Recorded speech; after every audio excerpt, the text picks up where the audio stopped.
कार्यक्रमाचे अध्यक्ष प्रसिद्ध उद्योगपती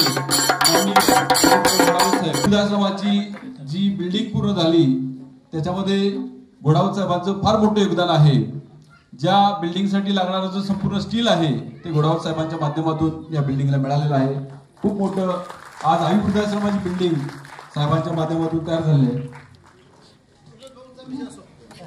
माननीय श्री विनोद भाऊ घोडावत प्रसिद्ध उद्योगपती जयसिंगपूर यांचे स्वागत। एकदा जोरदार टाळ्या झाल्या पाहिजेत। वेळात वेळ काढून हे सर्व मान्यवर आपल्या आजच्या या सोहळ्यासाठी आपल्याला लाभलेले आहेत।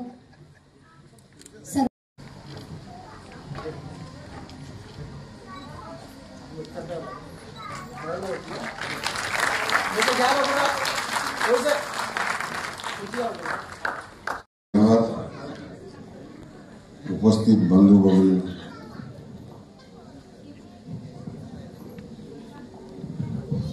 भोसले सरांच्या मार्फत चालवण्यात जाणारा हा उपक्रम आई वृद्धाश्रम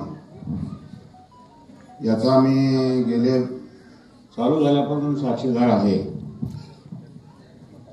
बऱ्याच अडचणीतून मार्ग काढत त्यांनी हे उभं केलेलं आहे। त्याला आमचे मित्र दीपक बियाणी परिवारानेही खूप सहकार्य केलेलं आहे। माझ्याकडून जेवढं होईल तेवढं मी त्यांना कधी अडचण ज्या दिवशी त्या दिवशी माझ्याकडे कुठल्याही दिवशी या म्हणून सांगितलं आणि तुम्हाला कधी अडचण येऊ नये हीच परमेश्वराची माझी प्रार्थना आहे। आज राज्यस्तरीय पुरस्कार बऱ्याच लोकांना इथे मिळाला, त्या सर्वांचं मी अभिनंदन करतो।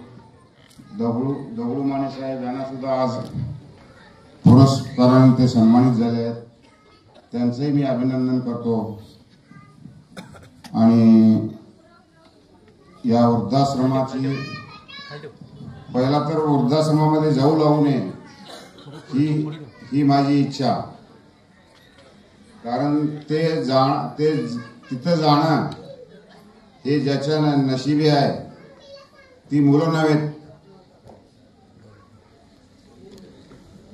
त्या मुलांनी खरोखर म्हणजे बघितलं त्यांचं एक उदाहरण जर बघितलं तर आपल्याला आश्चर्य वाटतंय की अशी सुद्धा मुलं असू शकतात जगात।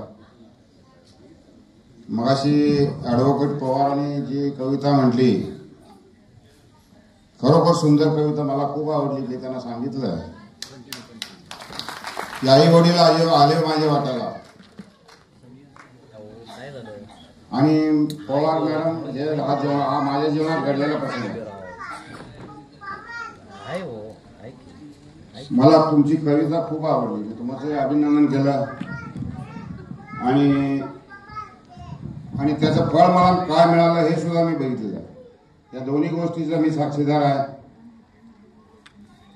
दगडू माने साहेबांना, संजय भोसले साहेबांना पुढच्या वाटचालीला शुभेच्छा देतो।